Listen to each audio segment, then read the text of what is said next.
Antara ahli medis dan ahli kolbu itu memang beda mazhab. Tapi yang beruntung yang mengerti ilmu kolbu plus mengerti ilmu cara niup. Orang baca Quran niupnya bukan gitu Pak. Ada caranya. Mau diajarin Pak. Bahasa Arabnya yanfuth. Gitu beda. Itu bukan tiupan. Itu mindahin CO2 itu. Yanfuth itu tiupan yang tidak ada rasa geraknya. Gitu. Yanfuth. Mirip. Maka beberapa silat saya lihat itu dia punya latihan nafas. Tapi itu lebay juga ya. Ini gak apa-apa juga sih. Gimana? Ternyata bukan hanya itu yang penting. Bapak kalau saya kirimin WA, saya bilang, Bapak hebat ya, ahli tahajud, mujahid fisabilillah, semangat Pak. Tapi saya bilang, cemen lo, soalim.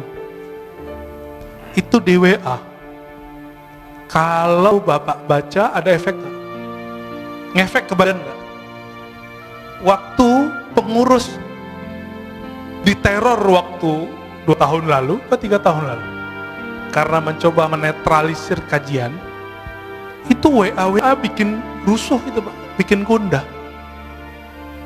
Bener nggak? Kalimat-kalimat itu punya energi kalau dibaca, apalagi kalau dilafazkan, apalagi kalau dihembuskan. Kenapa? Karena energi-energi yang ada di situ dia bisa tersimpan. Ya. Coba lihat flash disk, dia bisa nyimpan data.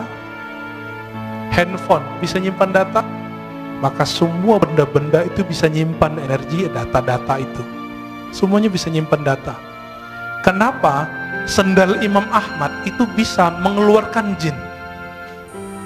Seorang laki-laki datang, ya Ahmad, ya Aba Abdullah, anakku, putriku sering kesurupan, kayaknya dipaksa nikah kayaknya. Rata-rata kesurupan, survei kita 70% survei langsung. Itu karena stres, ditekan. Di pesantren, kalau pesantrennya terlalu keras, kurang menikmati anak kita bisa kesurupan Pak. Di asrama, di sekolah, apalagi dipaksa nikah sama, dipaksa kerjaan sama, atau lagi pergi berkemah itu ada tekanan. Nanti orang itu kesurupan. Itu stres. Tapi kalau ini bukan, ini gangguan sihir. Udah stres, kemasukan jin. Apa katanya? Maaf saya lagi sibuk, ini sendalku, tolong bawa, ketuk aja kepalanya, jangan digambar gitu ya, ketuk kepalanya. Akhirnya dia datang pulang, dia ketuk kepala si putrinya, langsung sembuh. Apa hubungannya sendal sama? Jadi ulama-ulama ahli kolbu itu untuk mengurus orang kesurupan nggak perlu baca ayat Pak, karena dibacain ayat jinnya juga hafiz. Diulang lagi hafalannya semua. Dia butuh memori kolbu yang tersimpan di situ. Maka caranya bukan dihembus, gitu Pak ya, ditiup. Ini saya tunjukin. Kita baca misalnya, Bismillahirrahmanirrahim. Gitu aja. Dia cuma transfer data aja. Data kalimat Al-Fatihah dipindahin ke situ. Diiktikadkan, ya Allah, tolong turunkan keberkahan Fatihah ke Abu Sa'id Al-Khudri udah bertahun-tahun diajarkan Al-Fatihah oleh Nabi. Tapi satu kali sebelum pulang Nabi panggil, ya Abu Sa'id, nanti sebelum pulang kamu temuin saya. Karena dia punya bakat ngobatin. Gak semua orang punya bakat ngobatin Pak. Jadi Bapak ini kalau gak punya bakat ngobatin, walaupun hafiz Quran, apalagi cuma hafil qul huwallahu ahad, jangan coba-coba ngeruqyah. Abu Sa'id orangnya berani, nekatan orangnya. Apa kata Nabi? Nih, saya kasih kamu hadiah. Ditunggu-tunggu ternyata yang dibaca Nabi apa? Al-Fatihah. Tapi baca Fatihahnya beda zauknya, beda waridnya, beda ahwalnya ketika baca Fatihah saat sholat. Saat sholat baca Fatihah itu isinya adalah khudu, kerendahan kolbu. Di saat ini ada zikir obat di situ.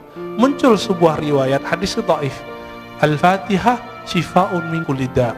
Fatihah itu obat segala penyakit. Hadis dhaif Tapi Imam Ibnu Qayyim, murid Ibnu Taimiyah, Imam Salafi mengatakan apa? Ini mujarab. Fatihah itu mujarab.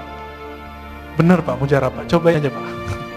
Terus gimana lagi setelah ditiup? Tutup dengan salawat Allahumma shalli ala Sayyidina Muhammad wa ala ali Sayyidina Muhammad. Lalu minta doa, ya Allah, berkahi air ini, jadikan dia obat untuk tubuhku, badanku. Gitu Pak. Jadi jangan pindahin CO2-nya. Oke? Ya. Yang kedua, satu lagi aja. Tambuh. Tambuh cia. Begini Ustaz. Jadi di dalam kita menetralisir diri ini, kami sering praktik bahwa menangis itu adalah lambang kecengengan. Jadi kami berusaha untuk tidak menjadi orang cengeng bagaimanapun perasaan, untuk berusaha tidak menangis, sehingga memang sulit untuk menangis. Sedangkan dikatakan kamu membaca Al-Quran itu cobalah menangis, kalaupun tidak bisa menangis berpura-pura menangis. Nah, kontradiksi lagi. Bagaimana sih? Makasih. Hadis Iqra'ul Quran wabku alaihi fa illam tabku fatabaku. Itu hadisnya dhaif tapi boleh diamalkan. Bacalah Quran, menangislah. Jika kamu tidak sanggup menangis maka kenapa susah nangis? Karena nggak pakai kolbu. Coba urus dulu kolbunya. Nanti Pak, kami 40 hari saya cuma diizinkan sebelum maghrib baca Quran sama guru saya. Kamu obatnya sekarang kolbu dulu. Fatihahnya ayat yang lain nanti aja dulu. Dosisnya nanti. Maka saya dulu waktu umur 13 tahun, karena ada kewajiban sekolah harus hafal as-sajadah, sebelum maghrib saya baca as-sajadah, baca aja. Tahu-tahu 40 hari udah hafal. Ketika selesai 40 hari, selesai zikir kolbu, saya baca Quran. Baru di Bismillahirrahmanirrahim, udah gak sanggup baca lagi. Tersenduh-senduh. Cengeng gak? Enggak. Saya saat itu merasakan yang ngirim Quran itu ngomong. Lagi kirim. So, di zaman-zaman dahulu, zaman-zaman masih pakai surat. Kalau orang rindu, maka dia bukalah surat yang ada di lemari, surat dari kekasihnya. Masih ingat gak? Dibuka, beberapa orang nangis. Dulu saya masih ingat bapak saya pertama saya ke Jakarta, itu kirim surat, Ananda gitu ya. Itu surat saya simpen itu.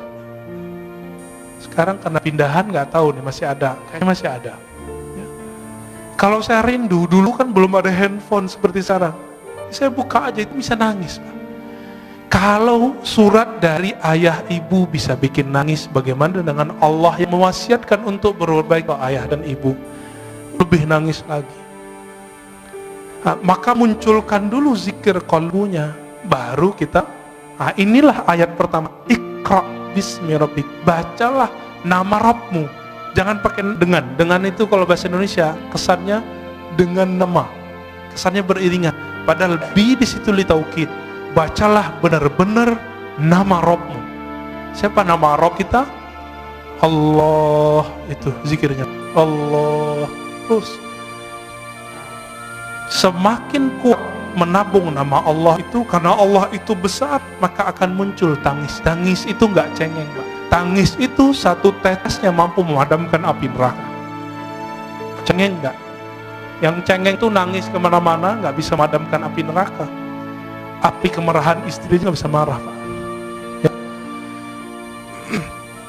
Apakah itu cengeng? Tidak. Di Quran banyak sekali ayat-ayat yang menyebutkan salah satu ahwal para kekasih Allah adalah nangis.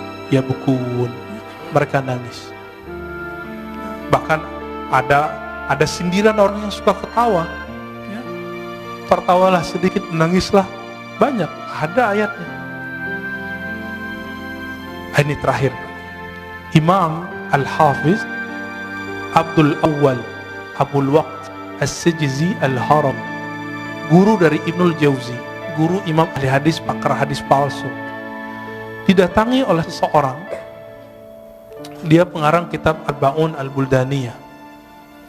Ketika dia datang, dia bilang, wahai tuan guru Abul Waqt Abdul Awwal, aku sudah lama ingin ngaji kepadamu. dan aku beruntung dapat keberkahan semajlis denganmu. Mendengar itu, Imam Abdul Awwal langsung nangis. Apa kata beliau? Lau arafta,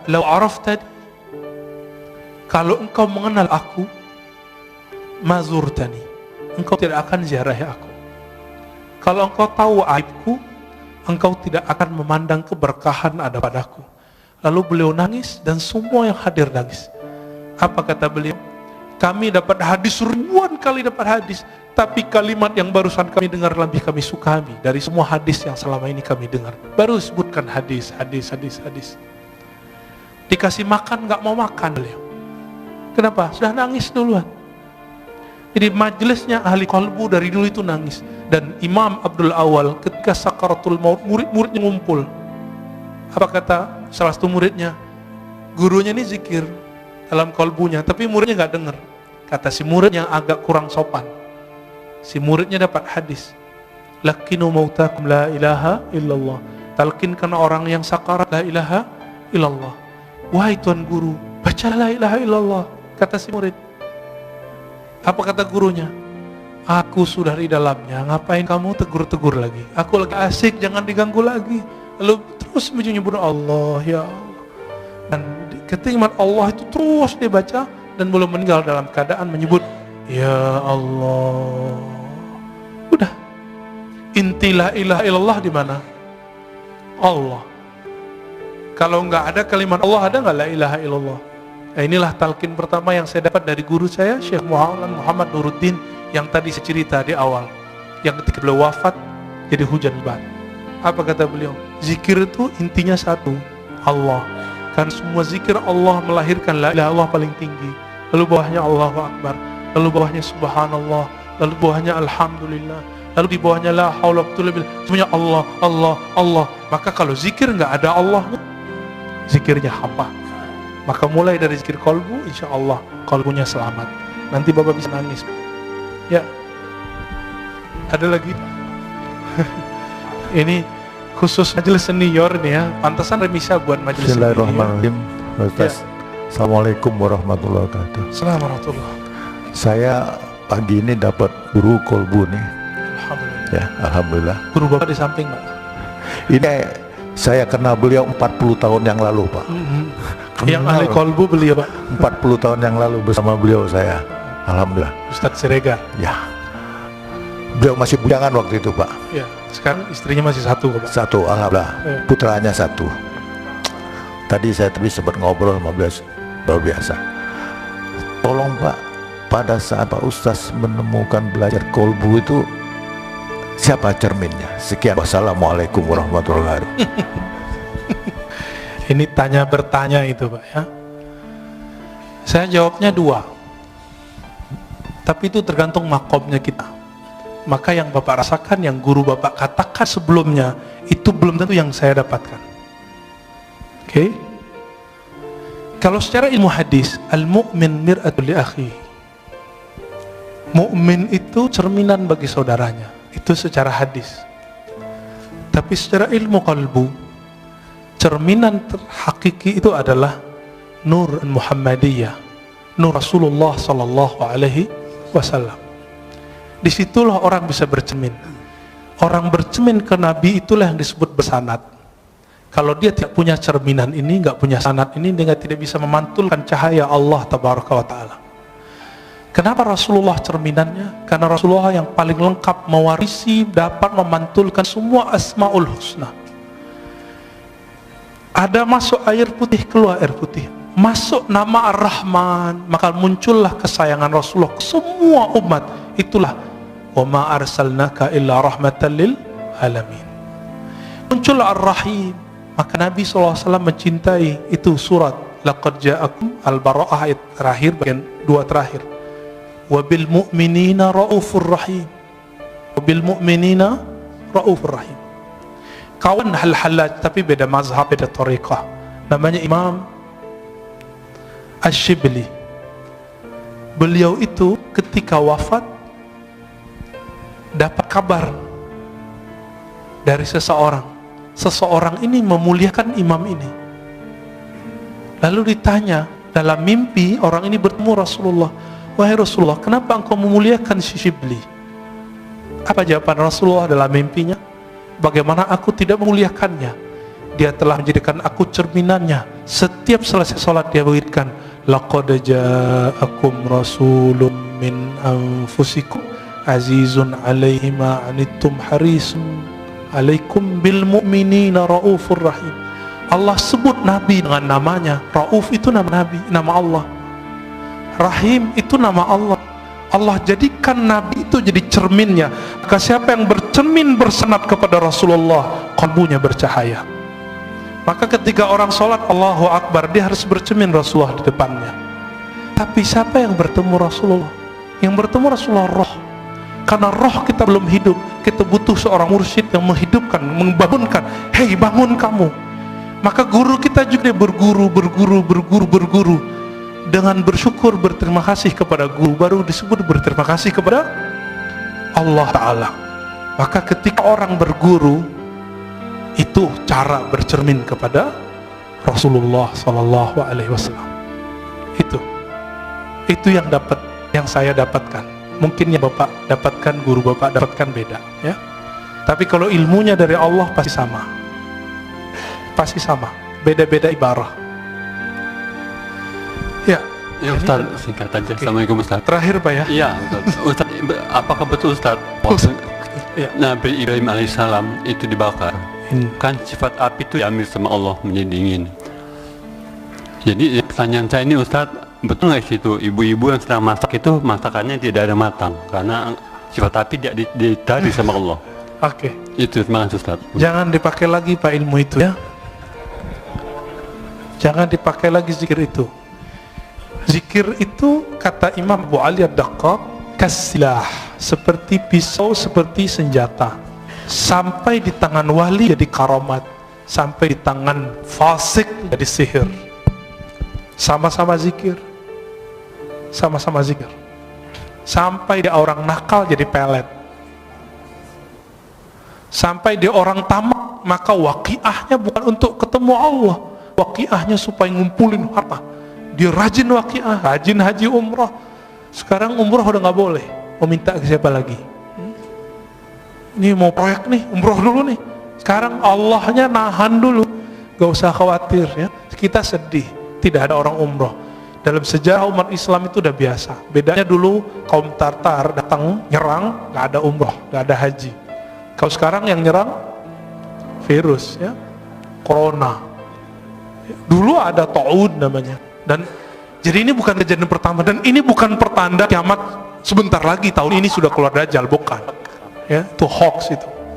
Kalau ya dari dulu dong keluar Dajjalnya. Majelis kita jangan dirusak oleh hadis-hadis palsu. Salah satu hadis palsu yang berkembang hari ini adalah kalau Ramadan hari Jumat maka terjadi dentuman 15 Ramadan, muncullah dukhan, nanti kekacauan di Arab. Arab itu udah kacau udah lama. Setelah Nabi wafat, para sahabat Khulafaur Rasyidin meninggal. Itu Arab sampai hari ini kacau. Gak berhenti Bapak baca sejarah. Saya hobi baca buku-buku sejarah. Kitab Al-Bidayah wa Nihayah Ibnu Katsir 14 jilid kita khatamkan karena kita tahu kapan saja ada konflik. Ibnu Khaldun ya, Rihlah Ibnu Battuta, Tarikhul Islam Ibnu Zahabi sama menyebutkan tahun yang sama, gak beda. Jadi gak usah khawatir, insya Allah nanti Allah angkat ya, Allah marfa'anna. Maka doa kunut sekarang hampir wajib. Namanya kunut subuh plus nazilah. Ya, kalau bisa ditambahkan kepada imam, tolong kasih tahu, Allah fa'idfa'annal bala wal waba. Ya Allah, tolak bala dan wabah dari kami, wabah virus. Ya, insya Allah Allah jauhkan. Jadi kalaupun flu, insya Allah nggak corona Pak, insya Allah ya. Kalaupun kena, waqina syarra ma qadait. Apa arti waqina syarra ma qadait? Kalaupun kami kena, tapi tolong haluskan kenanya ya Allah. Insya Allah nggak parah. Kalaupun parah Allah ambil nyawanya langsung biar nggak susah hidupnya. Itu. Jadi jangan diamalin lagi Pak ya. Ya. Kalau ada teman Bapak kasih tahu, jangan coba-coba pakai zikir itu untuk menahan biar ibu-ibu nggak matang. Biasanya itu kalau orang ke resto tuh ya, dikerjain dapurnya. Di kampung saya dulu banyak. Sekarang orang-orang udah banyak yang soleh Pak.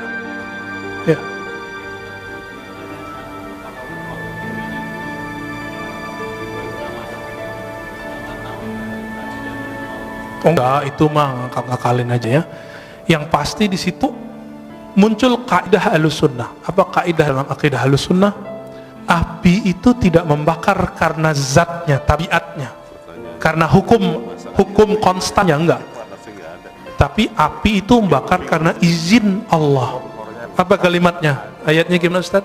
Ya nar kuni bardan wa salaman ala Ibrahim. Wahai api, jadilah kamu kun.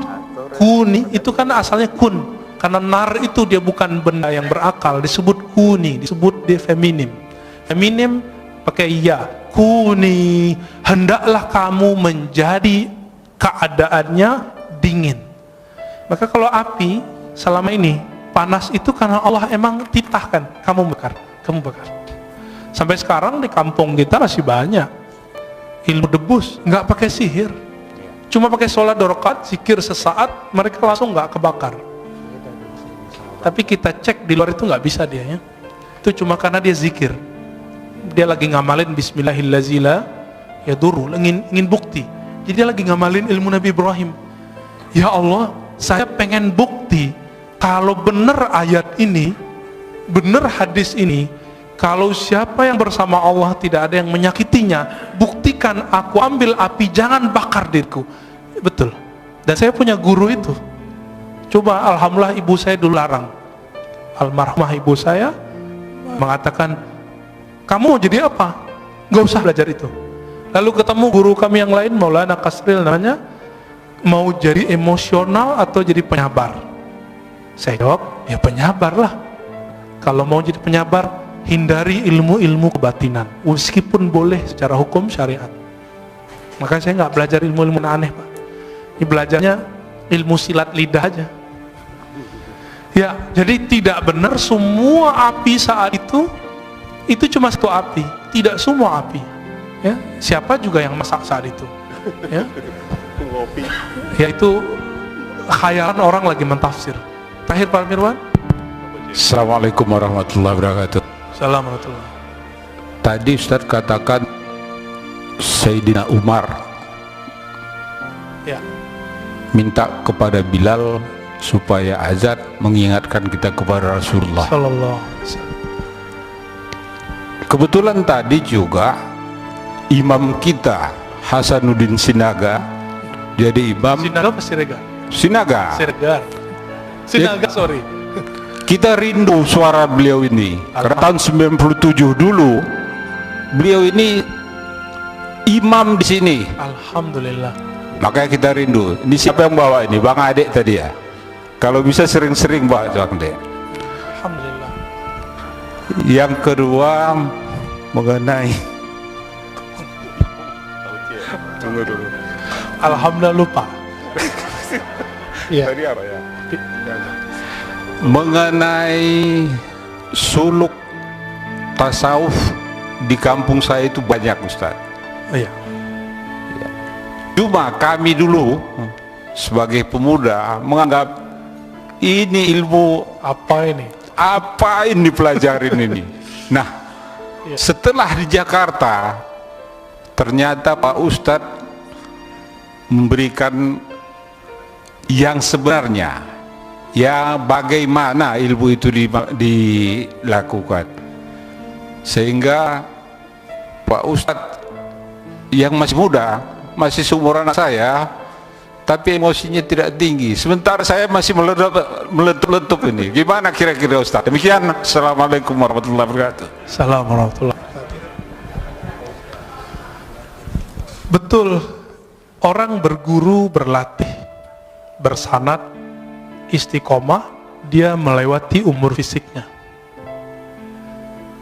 Maka guru-guru kami di mudanya mereka sudah jadi syekh. Syekh itu artinya orang tua. Dan saya dikasih gelar syekh oleh guru saya umur 27. Umur saya sekarang 34. Jadi masih jauh dibandingkan imam kita. Tapi umur 12 tahun saya sudah belajar zikir, alhamdulillah. Umur 13 kita riyadhah. Dan riyadhah itu latihan itu, riyadhah artinya latihan yang berulang-ulang. Kami kerjakan sampai hari ini. Sampai hari ini. Kami nggak perlu banyak-banyak ilmu, dikit tapi kami amalkan. Zikir itu dari pangkal sampai ujung, zikir intinya cuma Allah. Maka kami zikir Allah setiap hari. Itu aja setiap hari. Guru saya mengatakan, hei, kamu mau bahas apa saja, semua wali zikirnya ini. Betul, kita udah ketemu banyak wali-wali Allah, dan semua zikirnya ini. Nggak lepas dari nama ini.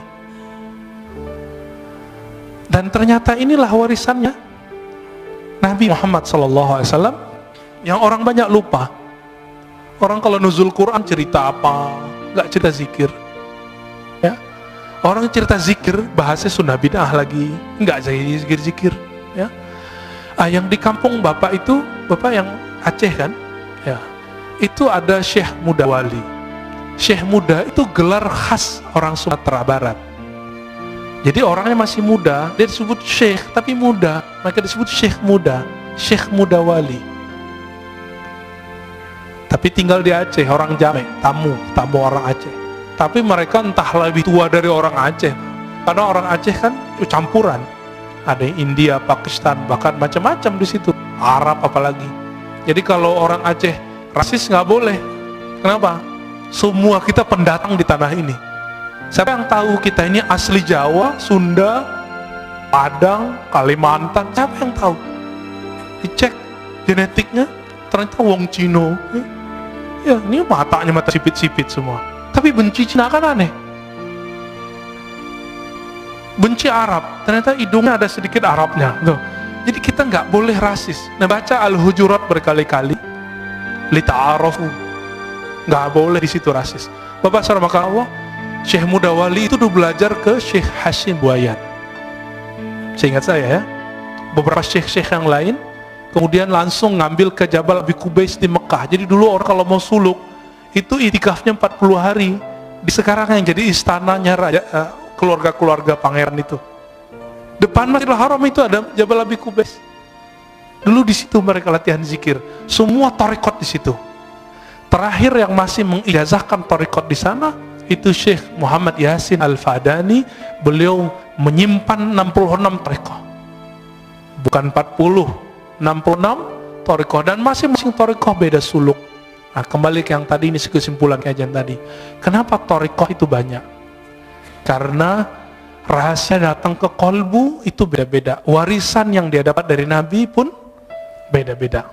Tapi zikir yang paling tua yang kami tahu cuma dua.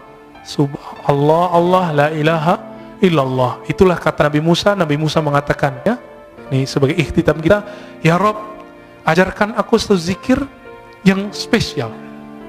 Apa kata Allah? Qul la ilaha illallah.